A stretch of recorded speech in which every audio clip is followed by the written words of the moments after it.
નમસ્કાર વિદ્યાર્થી મિત્રો, ધોરણ 12 નામાના મૂળ તત્વો પ્રકરણ નંબર 6 ભાગીદારની નિવૃત્તિ અથવા તો મૃત્યુ, રિટાયરમેન્ટ ડેથ ઓફ પાર્ટનર. થોડીક તબિયતની અનુકૂળતા નથી, પણ છતાંય તમારું બગડે નહીં એ ગણતરીએ હું આગળ ચલાવું છું.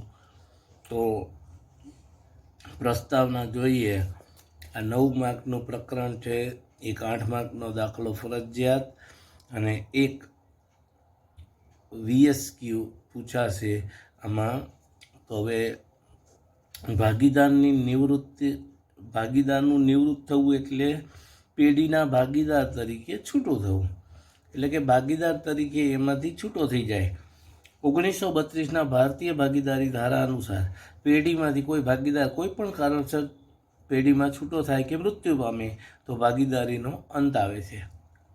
એટલે ભાગીદારી પેઢીમાંથી કોઈ પણ કારણસર છૂટો થાય અથવા એનું મૃત્યુ થાય તો ભાગીદારીનો અંત આવે છે. પરંતુ પેઢીનું વિસર્જન થતું નથી. આ વસ્તુ ખાસ સમજજો. અહીંયા ભાગીદારીનું વિસર્જન થાય છે, પેઢીનું વિસર્જન થતું નથી. બાકીના ચાલુ રહેતા ભાગીદારો છે પેઢી અને તેનો ધંધો ચાલુ રાખી શકે છે. આ માટે પેઢીના ચોપડે ભાગીદારના નિવૃત્તિના હિસાબી અસર આપવી જરૂરી છે. આ પરિસ્થિતિમાં આપણે ભાગીદારીની પુનર્રચના થાય છે. એટલે ભાગીદારીની પુનર્રચના અહીંયા પાછી થાય છે. હવે નિવૃત્તિના સંજોગો જોઈએ તો નિવૃત્તિ 2 ભાગમાં વહેંચવામાં આવે છે.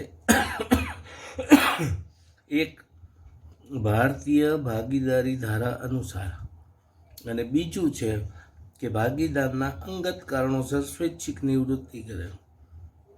તો પહેલું એ ભારતીય ભાગીદારી ધારા અનુસાર.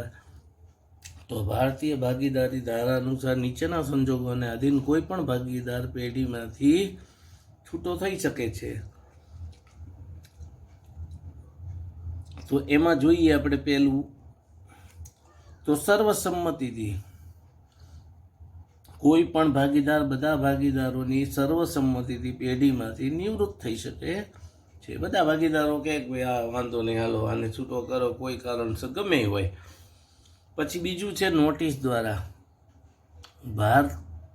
ભાગીદાર તેની પેઢીના અન્ય ભાગીદારોને નિવૃત્ત થવાના તેના ઈરાદાની લેખિતમાં નોટિસ આપીને પેઢીમાંથી છૂટા થવાનો અધિકાર ધરાવે છે.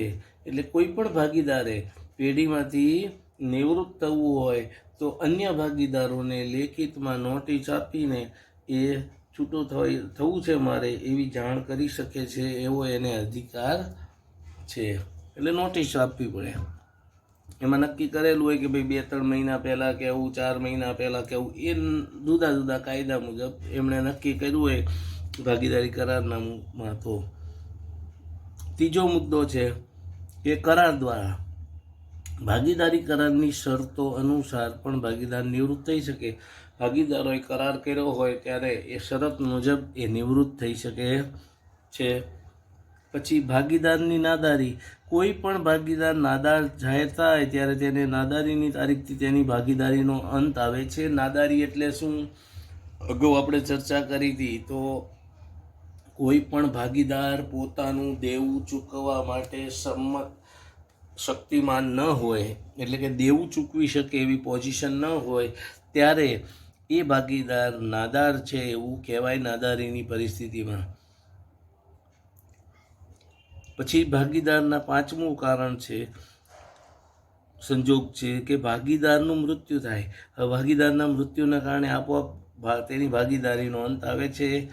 પછી એ લોકો નક્કી કરીને એના ઘરનાને કોઈને લઈ શકે એ પછીની વસ્તુ છે, પણ તાત્કાલિક તો અંત જ આવે છે.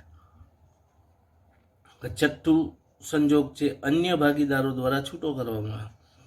ભાગીદારી કરારમાં જોગવાઈને આધીન કોઈ ચાલુ ભાગીદારને અન્ય ભાગીદારો કરારની જોગવાઈને અનુસરીને છૂટો કરી શકે છે. કોઈ અન્ય એવું કાર્ય કરતો હોય તો એને એ છૂટો કરી શકાય છે. હવે ભાગીદારના અંગત કારણોસર સ્વૈચ્છિક નિવૃત્તિ. તો ભાગીદારના અંગત કારણોસર સ્વૈચ્છિક નિવૃત્તિની વાત કરીએ તો કોઈ પણ ભાગીદાર પોતાના અંગત કારણોસર નિવૃત્ત થવાનો નિર્ણય કરી શકે છે. સક્રિય ભાગીદારે જાહેર નોટિસ દ્વારા તેની નિવૃત્તિ અંગે જાહેરાત આપવી ફરજિયાત છે. અંડરલાઈન કરજો, આ વાક્ય ખાસ પૂછાય છે ટૂંકા પ્રશ્ન મને, કે સક્રિય ભાગીદાર હોય તો એને જાહેરમાં નોટિસ આપવી પડે છે અને જાહેરાત કરવી પડે કે ભાઈ હું ભાગીદાર તરીકે નિવૃત્ત થઉં છું, નહીંતર તેની નિવૃત્તિ પછીની પ્રવૃત્તિ દ્વારા ઉપસ્થિત થતી રાહિત પક્ષ પ્રત્યેની જવાબદારી માટે તે જવાબદાર બને છે. એટલે એ નિવૃત્ત થઈ જાય પછી જે કંઈ જવાબદારી ઊભી થાય તો એના માટે એ જવાબદાર રહે છે. એટલે એ ન થાય એના માટે આપણે શું કરવું પડે છે કે એને લેખિતમાં નોંધ આપવી પડે છે.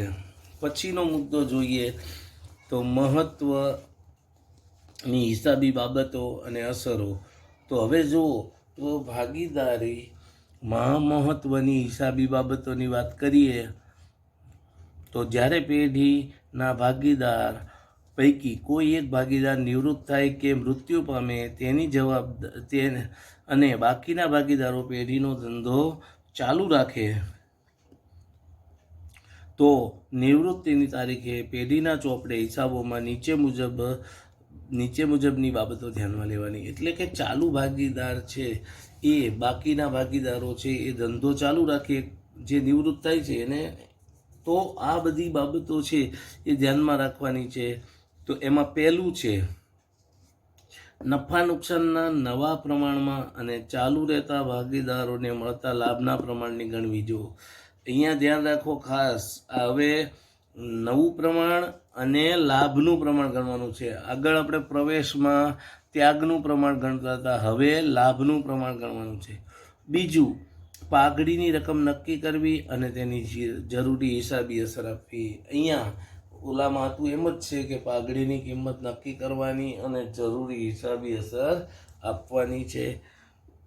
ત્રીજું છે મિલકતોનું પુનઃમૂલ્યાંકન અને જવાબદારીઓની પુનઃ આંકણી કરવી. એટલે આ પણ આપણે કરતા હતા પ્રવેશમાં એ જ છે. એકત્રિત થયેલી અનામતો અને નહીં વેચાયેલ નફા નુકસાનની બાકીની વહેંચણી કરવી, આ પણ આપણે કરતા હતા, એનું એ જ છે પ્રવેશ વખતે. મોટા ભાગે પ્રવેશ અને નિવૃત્તિના દાખલામાં સમાનતા છે, થોડોક જ ફેરફાર છે, એટલે ધ્યાન રાખશો ખાસ. નિવૃત્ત થતા કે મૃત્યુ પામનાર ભાગીદારને ચૂકવાની રકમ નક્કી કરવાની. જો આ એક નવું આવ્યું, અત્યાર સુધી ભાગીદાર નવો આવતો હતો તો એ મૂડી અને પાઘડીની રકમ લાવતો હતો, ત્યારે હવે અહીંયા નિવૃત્ત થાય છે, મૃત્યુ પામે છે, એટલે એને ચૂકવવાની રકમ જે નક્કી કરવાની છે. અને નિવૃત્ત થતા કે મૃત્યુ પામનાર ભાગીદારને તેની રકમની ચૂકવણી કરવાની છે. એટલે આ બે મુદ્દા આપણા માટે નવા છે. અને ઓલામાં ત્યાગને બદલે લાભનું પ્રમાણ આવશે. હવે નફા નુકસાનના નવા પ્રમાણની અને લાભના પ્રમાણની ગણતરી.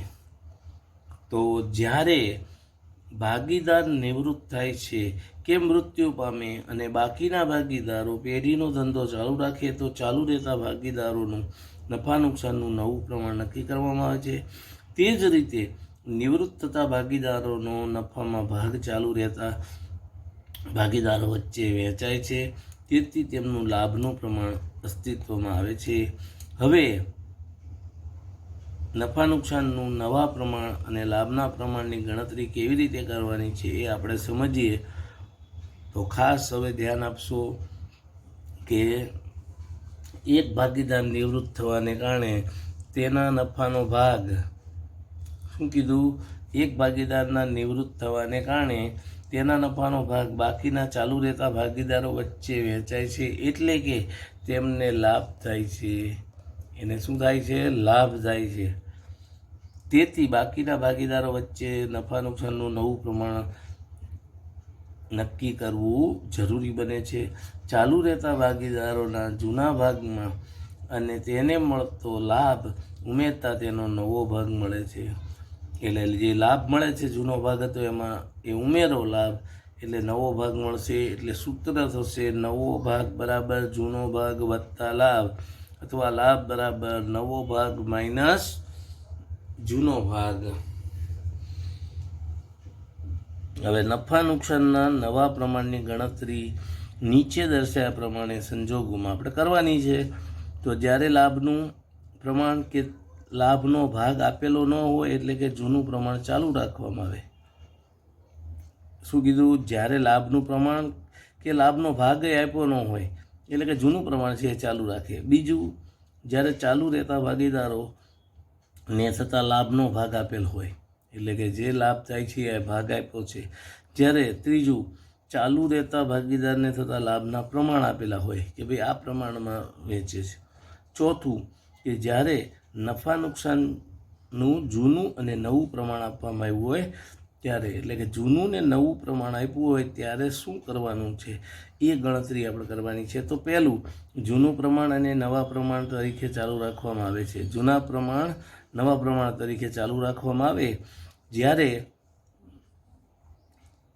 નિવૃત્ત થતા ભાગીદારના બાકીના ભાગીદારો કયા પ્રમાણમાં વેચશે એવું આપ્યું ન હોય તો આપણે માની લેવાનું છે કે નિવૃત્તિ પછી ચાલુ રહેતા ભાગીદારો છે ભવિષ્યમાં તેના જૂના પ્રમાણમાં જ નફો નુકસાનની વહેંચણી કરવાનું ચાલુ રાખશે. અર્થાત તેમનું જૂનું પ્રમાણ એ જ નવું પ્રમાણ બને છે. અને આ સંજોગોમાં ભાગીદારની નિવૃત્તિ વખતે આપેલ જૂના પ્રમાણમાંથી નિવૃત્ત ભાગીદારનો ભાગ રદ કરો એટલે બાકીના ભાગીદારો વચ્ચે જે જૂના પ્રમાણમાં હતું તે જ જૂનું પ્રમાણ ચાલુ રહે છે. હજુ અહીંયા તમને આમ કંઈ સમજાય નહીં એટલે હું આ દાખલો સમજવા માટે એક આપણે ગણતરી કરીએ.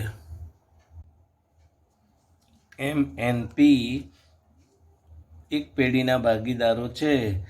તેઓ નફા નુકસાનનું પ્રમાણ આપ્યું છે 4:3:2, 4:3:2 નફા નુકસાનનું પ્રમાણ આપ્યું છે. નીચેના સંજોગોમાં નફા નુકસાનનું નવું પ્રમાણ શોધો.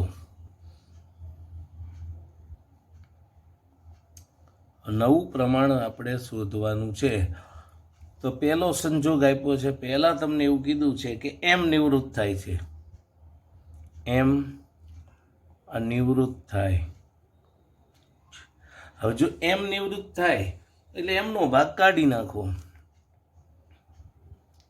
4:3:2 જે પ્રમાણ હતું એમાંથી M નિવૃત્ત થાય છે, એમનો ભાગ કાઢી નાખો એટલે કે નવું પ્રમાણ 3:2. આટલું જ ખાલી કરવાનું છે, બીજું કશું નહીં વિચારવાનું. જૂનું પ્રમાણ આપ્યું. હવે બીજો સંજોગ છે N નિવૃત્ત થાય. તો હવે N નિવૃત્ત થાય તો જો તમે પ્રમાણ આપ્યું છે 4:3:2 Nનું પ્રમાણ, બરાબર, તો માટે આ નવું પ્રમાણ 4:2 એટલે કે 2:1 થાય, ભાગ ચાલે છે એટલે નવું પ્રમાણ. ત્રીજો સંજોગ છે O નિવૃત્ત થાય છે.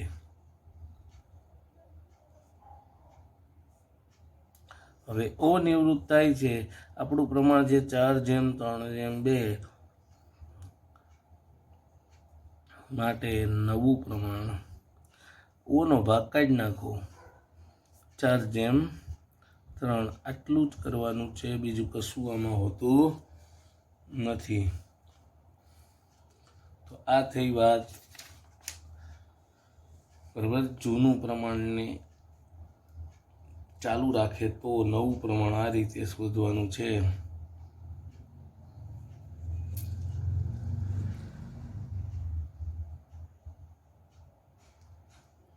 હવે અહીંયા લાભનું પ્રમાણ પણ ચાલુ રહેતા ભાગીદારોને જૂના પ્રમાણમાં જ રહેશે. એટલે જે લાભનું પ્રમાણ ગણો ને તો પણ એ જ આવશે, બરાબર. એટલે આપણે અત્યારે ગણતરી નથી કરતા. ગણતરી કરો તો એ થાય લાભનું સૂત્ર શું છે? નવો ભાગ માઇનસ જૂનો ભાગ. એટલે એ રીતે તમે ગણતરી કરો તો એ જ આવશે. હવે ઉદાહરણ 2 છે.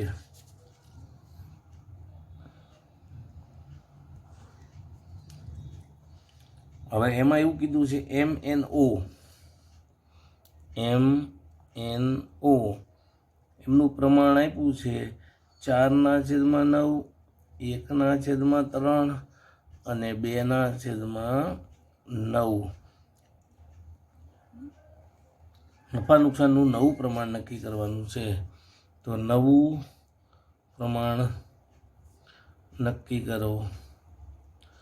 તો પહેલાં તો છેદ સરખા કરવા પડશે. તો છેદ સરખા કરવા હોય તો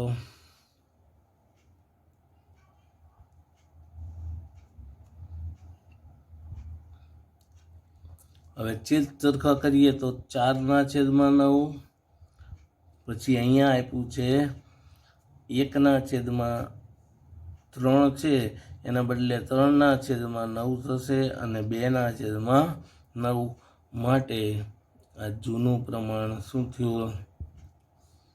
4/3/2. બરાબર. તો હવે તમને જુદું જુદું પૂછ્યું છે કે એમ નિવૃત્ત થાય તો એમ અને ઓનું નવું પ્રમાણ.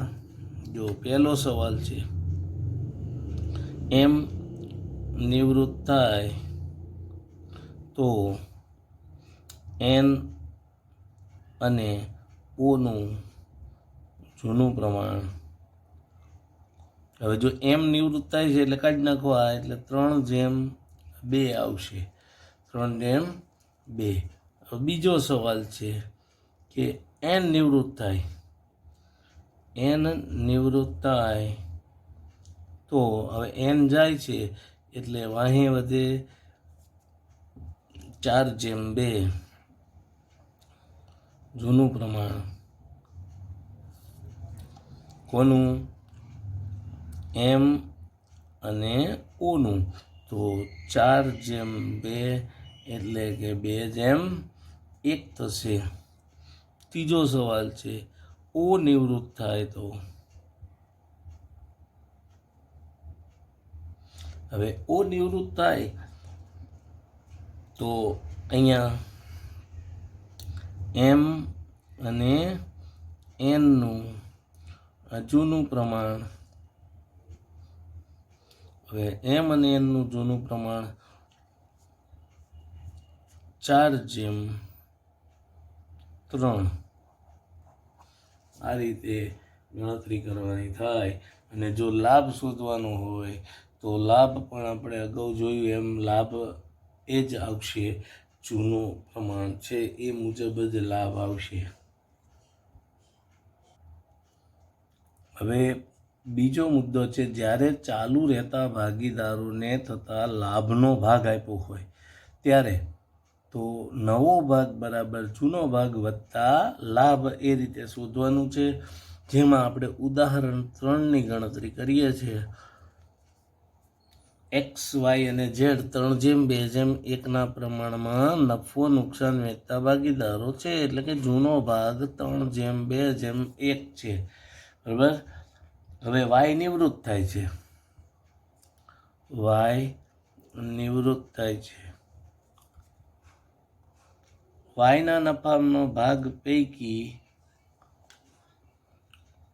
વાયના નફાનો ભાગ પૈકી 1/9 એક્સને 1/9 ભાગ એક્સને અને 2/9 ભાગ ઝેડને મળે છે. નવું પ્રમાણ શોધો. નવું પ્રમાણ શોધો.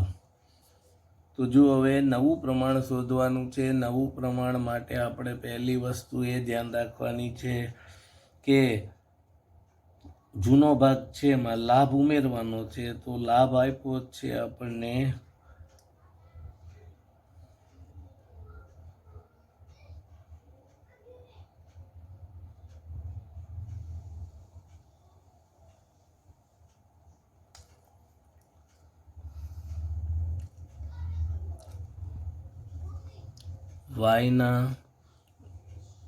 વાયનો ભાગ કેટલો હતો? 2/6 હતો.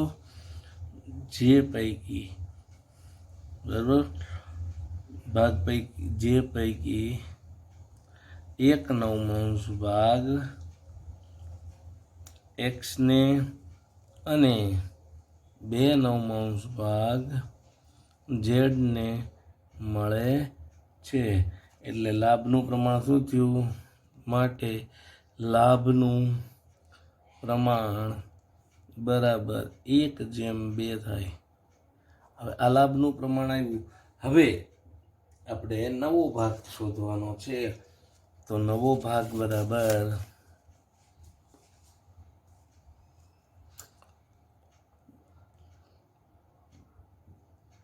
ભાગીદારનો નવો ભાગ જૂનો ભાગ વત્તા લાભ.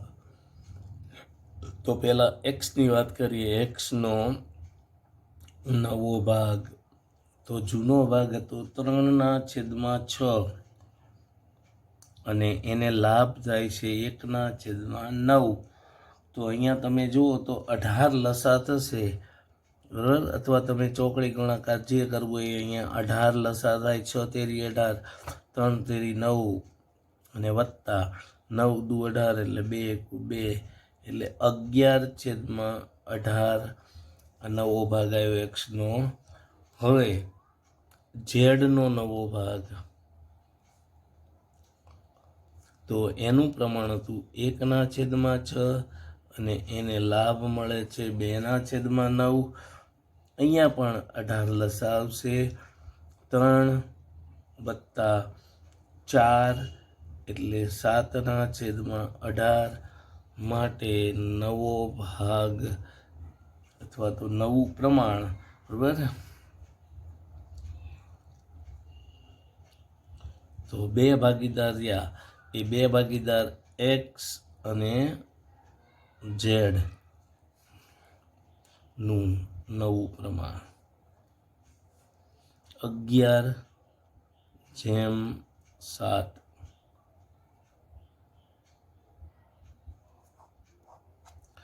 આ રીતે ગણતરી કરવાની છે, ધ્યાન રાખજો ખાસ. હવે આપણે ત્રીજો મુદ્દો જોવાનો છે કે જ્યારે ચાલુ રહેતા ભાગીદારોને તથા લાભનું પ્રમાણ આપેલ હોય ત્યારે.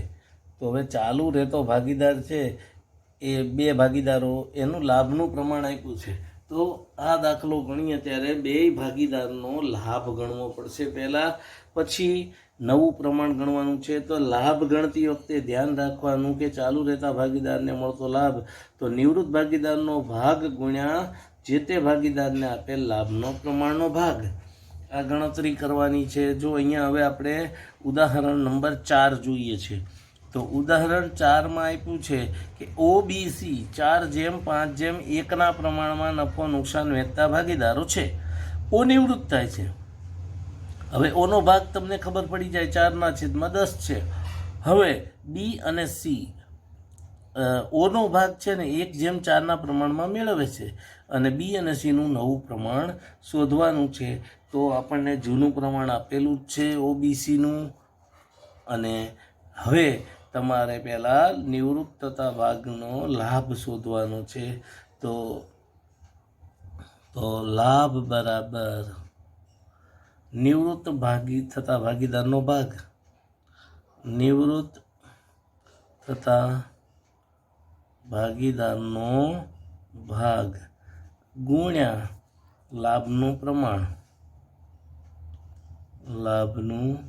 પ્રમાણનો ભાગ, એટલે જે લાભ આપ્યો છે એનું. તો હવે અહીંયા તમને ખબર જ છે કે ઓ નિવૃત્ત થાય છે બરાબર. તો હવે બીને કેટલો લાભ મળશે? તો બીનો લાભ બરાબર. તો જો નિવૃત્ત થતો ભાગીદારનો ભાગ 4/10 અને એને 1/5 ભાગ મળે છે. તો 10×5 = 4 4/50 ભાગ મળશે. અને સીનો લાભ જોઈએ તો સીનો લાભ થશે નિવૃત્ત થતા ભાગીદારનો ભાગ 4/10 અને 4/5 આવશે, એટલે 4 ચોકું 16 અને 10 પંચા 50, એટલે કે બી અને સીનું લાભનું પ્રમાણ માટે બી અને સીનું લાભનું પ્રમાણ જોઈએ તો તમને આપણને ઉપર આપ્યું હતું, જો એ મુજબ આવી જ ગયું કે 1/4 આવે છે. તો હવે નવો ભાગ આપણે શોધવાનો છે. તો નવો ભાગ બરાબર ભાગીદારનો નવો ભાગ બરાબર જૂનો ભાગ વત્તા લાભ. તો હવે બીનો નવો ભાગ, હવે જૂનો ભાગ જો તમે બીનો આપણને આપ્યો તો 5/4/5 હતું, તો અહીંયા 5/10 અને વત્તા જે લાભ મળ્યો એને 4/50 મળ્યો, તો અહીંયા 50 લસા લઈએ તો 50 5 5 25 વત્તા 4 એટલે 29/50. હવે સીનો લાભ એટલે સીનો નવો ભાગ તો એનો સીનું જે પ્રમાણ આપ્યું હતું એ 1/10 હતું અને એને જે લાભ થયો એ 16/50. તો અહીંયા 5 અને 16/50 એટલે 21/50. આમે મેં તમને અગાઉ સમજાવ્યું હતું કે અહીંયા 50માંથી 29 જાય તો 21 જ આવે, માટે નવું પ્રમાણ બરાબર 29/21. આ કોનું? B/C, એટલે બી અને સીનું નવું પ્રમાણ 29/21. એક ઉદાહરણ છઠ્ઠું હજી જોઈએ આગળ. તો આરબીઆઈ 5/4/3 પ્રમાણમાં નફો નુકસાન વહેતા ભાગીદારો છે. હવે બી નિવૃત્ત થાય છે. બીનો ભાગ 1/4 ભાગ છે ને આરને, અને બાકીનો ભાગ છે ને આઈને મળે છે. આર અને આઈનું નવું પ્રમાણ શોધવાનું છે. તો હવે તમને બીનો ભાગ છે 4/12 આવે, બરાબર. તો જૂનું પ્રમાણ જુઓ તમે,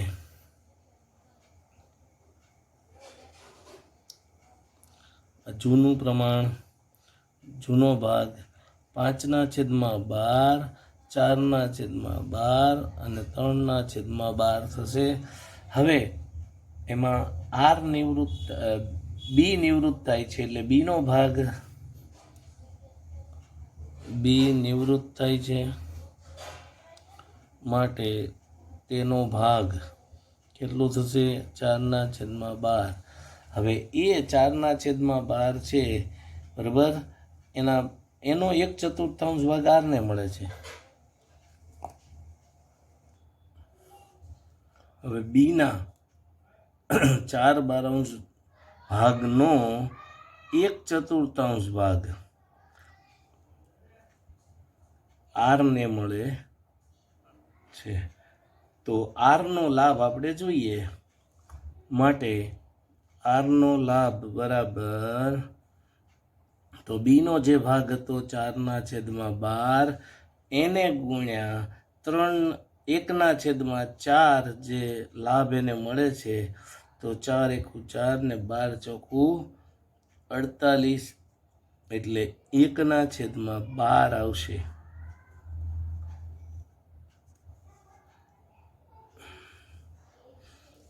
હવે બાકીનો ભાગ આઈને મળે છે. તો બાકીનો એટલે 1 - 1/4 કરો એટલે કે 3/4 ભાગ મળશે, બરાબર. તો હવે આઈનો લાભ જોઈએ. તો આઈનો લાભ બરાબર 4/12 ગુણ્યા 3/4, એટલે કે 12 × 48 4 × 13 12, એટલે કે 4 તેરી 12 અને 12 ચોકું 48 એટલે 3/12. એટલે હવે તમે જુઓ તો લાભનું પ્રમાણ આવશે 1/3. માટે લાભનું પ્રમાણ 1/3 આવ્યું. તો હવે જે બંને ભાગીદાર છે એનો નવો ભાગ શોધીએ. તો નવો ભાગ બરાબર જૂનો ભાગ વત્તા આ લાભ થશે. તો પહેલા સૌ પ્રથમ આરનો નવો ભાગ શોધીએ. માટે આરનો નવો ભાગ, તો જૂનો ભાગ જે હતો આરનો એ 5/12 હતો, વત્તા જે લાભ થયો એ 1/12 એટલે કે 6/12 આવશે. માટે આઈનો નવો ભાગ, તો જૂનો ભાગ હતો 3/12 અને નવો ભાગ આવ્યો લાભ આવ્યો 3/12 એટલે કે 6/12. માટે આર અને આઈનું નવું પ્રમાણ 6/12 6/12 એટલે કે 1/1 થશે. આ રીતે ગણતરી કરવાની છે. હવે ચોથો મુદ્દો છે, જ્યારે નફા નુકસાનનું જૂનું અને નવું પ્રમાણ આપેલું હોય ત્યારે તો લાભ બરાબર નવો ભાગ માઇનસ જૂનો ભાગ. આગળ આપણે જોયું હતું ત્યાગ બરાબર જૂનો ભાગ માઇનસ નવો ભાગ કરતા હતા. તો અહીંયા લાભ છે એટલે નવો ભાગ માઇનસ જૂનો ભાગ આવશે. હવે ઉદાહરણ નંબર આપણે 9 જોઈએ. એટલે આ લાભના નવા પ્રમાણના દાખલા છે પૂરા થાય પછી પાઘડીની હિસાબી અસરો છે નેક્સ્ટ લેક્ચરમાં આપણે જોઈશું. તો યુપીએ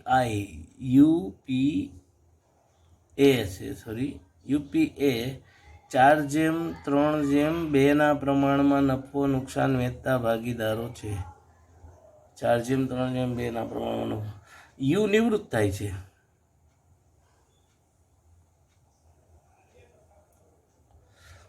પી અને એ વચ્ચે નવું પ્રમાણ આપ્યું છે.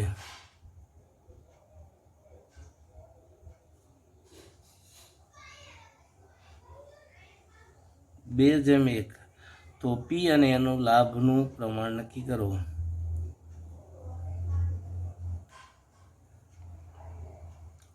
અહીંયા સીધી ગણતરી છે, લાભનું પ્રમાણ જ ખાલી ગણવાનું છે.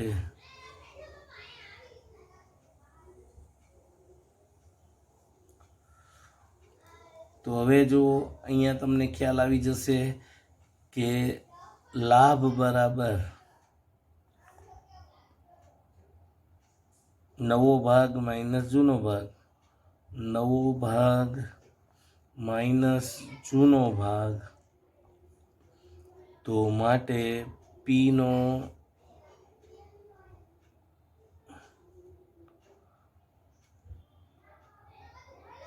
નવો ભાગ, પીનો લાભ.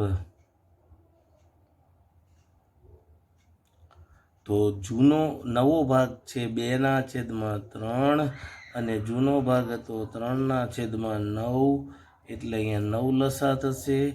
3 તેરી 9 એટલે 3 દુ 6 અને 9માંથી એટલે 3. તો આ 3/9 આવશે. હવે એનો લાભ બરાબર નવો ભાગ 1/3 અને જૂનો ભાગ છે 2/9 એટલે 9 લસા 3 - 2 એટલે 1/9. માટે પી અને એનું લાભનું પ્રમાણ 3/1. આ રીતે લાભના અને નવા પ્રમાણના આપણે દાખલા જોયા. હવે પાઘડી અંગેની હિસાબી અસરો છે નેક્સ્ટ લેક્ચરમાં જોઈશું. ઘરે રહો, સલામત રહો. જય હિન્દ.